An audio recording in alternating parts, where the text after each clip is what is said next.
대내외 변수들 한번 짚어보도록 하죠. 질문 드릴 게 많습니다. 오늘 SPM의 김영진 대표와 함께합니다. 어서 오십시오. 네, 안녕하십니까. 안녕하세요. 바깥 얘기부터 한번 해보도록 하겠습니다. 금리인데, 그래서 저 그냥 극단적으로 오늘장이랑 지난 뉴욕장만 봤을 때 시장에서 경제 좋아지는 것보다는 금리 나는 걸 더 좋아하는구나 싶습니다. 고용지표 잘 나왔으니까 경제 좋아진다는 뜻인데 오히려 크게 실망을 해요. 네.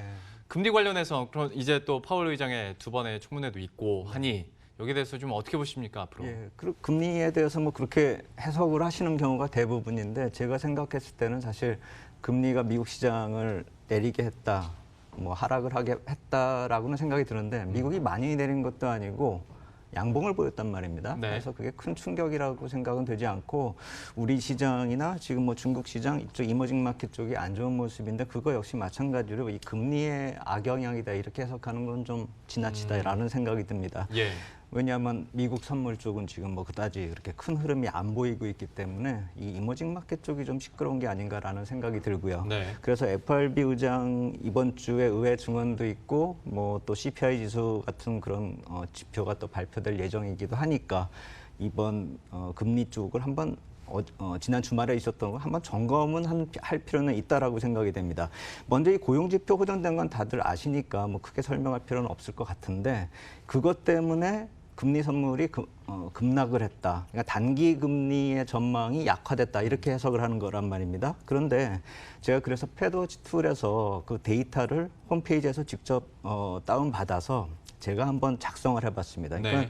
CME 패드워치 툴에서 제공하는 그런 그래프가 아니고요. 제가 그 데이터를 가지고 제가 만들어 본 겁니다. 예. 그러니까 보통 FOMC 회의별로 여러 가지 금리의 확률들이 나오는 게 일반적이고 저도 이 시간에 그렇게 보여드렸었는데 그러다 보니까 이해하기가 좀 힘든 거죠. 헷갈리기도 하고요. 그래서 제가 여러 회의별, 그러니까 FOMC 7월부터 해서 내년 1분기까지요. 그 회의별로 50bp 금리 인하의 확률을 나타낸 것입니다. 저 네. 표가요. 그래서 맨 위에 있는 게 9월의 FOMC 회의 확률 그것이고요. 그리고 그 다음이 12월이고요. 그리고 그 다음이 그 바로 아래가 내년도 1분기 3월달 FOMC 회의 확률이고요. 제가 푸른색 화살표하고 더불어서 푸른색 동그라미를 그린 게 예. 이번에 급락한 예. 7월의 50bp 금리 인하 확률입니다. 그러니까 7월 빼고는 9월, 12월, 내년 3월 이때는 50bp 금리 인하가 오히려 올라간 겁니다. 네. 그러니까 50bp 금리 인하가 전체적으로, 그러니까 중기적으로도 빠져버린 게 아니라 7월 달만, 그러니까 이번 달 말에 제공되는 자료가 좀 금리가 좀 50bp가 안 내릴 것 같다. 네. 이렇게 해석하는 게 맞는 거죠. 그러니까 나머지 쪽은 다 50bp 금리가 올라간 겁니다. 그런데 50bp 금리 인하가 올라갔으면 다른 쪽 뭐가 줄어가지고 저게 올라갔느냐. 그러니까 합하면 100이 될 거 아닙니까? 예. 근데 뭔가는 줄어들었으니까 저렇게 올라갔을 텐데 그것이 9월 같은 경우는 75bp 금리 인하 확률이 줄어든 것이고요. 예. 그 아래 12월하고 3월은 100bp 금리 인하가 75bp하고 50bp 쪽으로 넘어오면서 그러니까 될 만한 확률로 다 모인 겁니다, 이게. 네. 그러니까 7월 같은 경우도 50bp 금리 인하가 물 건너 간 것 같아 보이니까 그것이 25bp 인하로 확률이 얼마 온 것이고요. 9월 같은 경우도 이제 50bp로 얼마 온 것이고 나머지 회의도 거의 될 만한 확률로 다 얼마 온 것이기 때문에 중장기적으로 봤을 때 우리가 75bp 정도, 3번 정도의 금리 인하를 생각을 해왔었기 때문에요. 내년도 네. 3월까지요.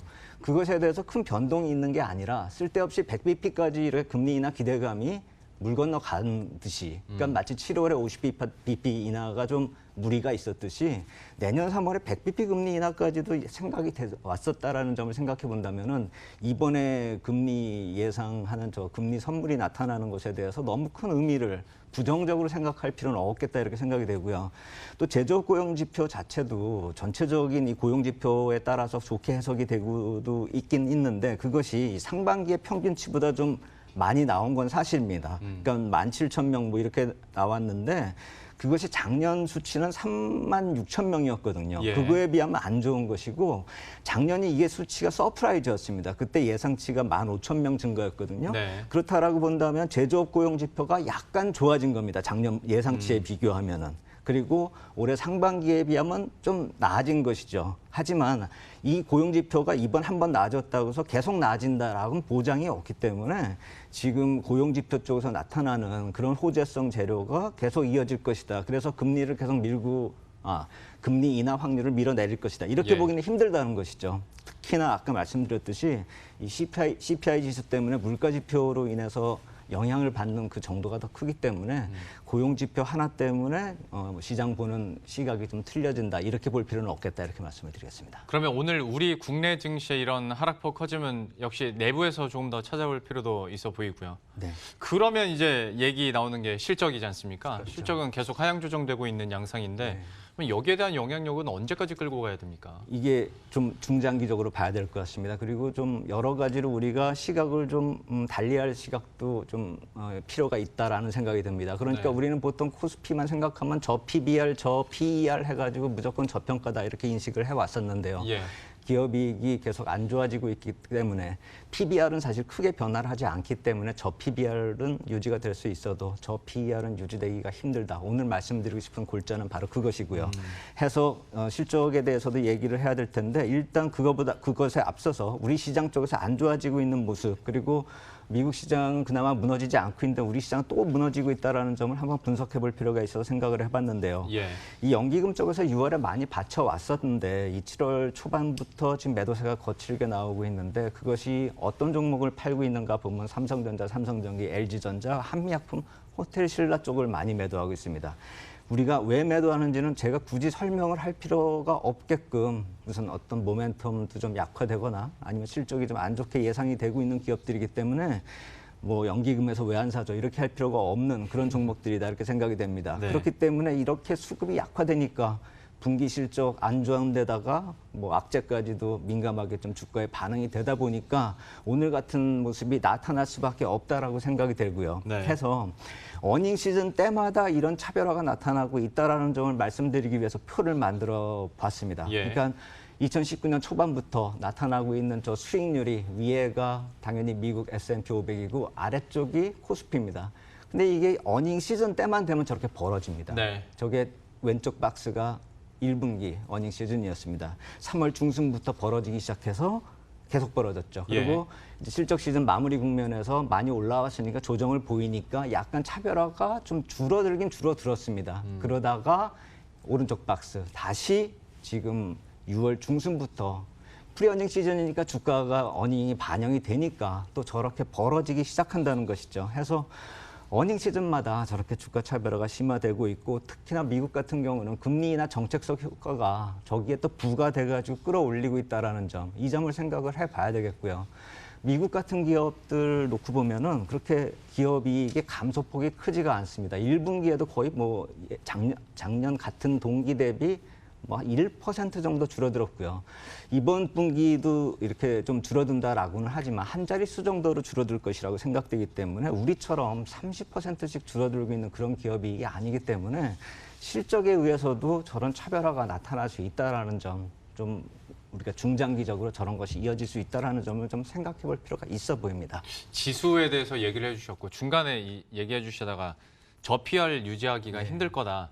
그러니까 뭐 시장에서는 계속 실적이 하향 조정되고 있다는 걸 알잖아요. 그리고 이제 많은 전문가들이 그러면 주가에 반영이 되고 있다. 그런데 이게 현실화가 되고 그런데 주가가 만약에 바닥을 찍고 조금이라도 오른다면 그러면 반대로 이거는 저평가가 아니라 고평가될 수 있는 가능성이 충분히 열려 있는 거겠네요. 그렇죠. 그러니까 지금 PER을 정확히 구할 필요가 있어 보입니다. 그러니까 작년 PER 가지고는 답이 안 나오고요. 지금 현재 시점의 PER이 중요하죠. 그래서 KRX에서 제가 코스피 PER 추이를 구해봤습니다. 이것은 지난 분기, 그러니까 1분기 실적까지 반영이 된 것입니다. 네. 그리고 제가 화살표로 표시한 것은 2분기처럼 실적이 안 좋아지면 저만큼 PER이 치고 올라갈 것입니다. 그러니까 주가가 올라가지 않아도 예. 실적이 안 좋음으로 인해서 저렇게 PER이 올라간다는 뜻입니다. 그러니까 지금 갑자기 쭉 올라온 표시, 빨간색 표 아래쪽에 나와 있는 저 표시가 뭘 뜻하냐면 1분기에 실적 악화됐기 때문에 PER이 확 올라온 것입니다. 네. 그게 12를 넘어섰고요. 제가 화살표로 표시한 것, 만약에 이번 실적까지 포함하면은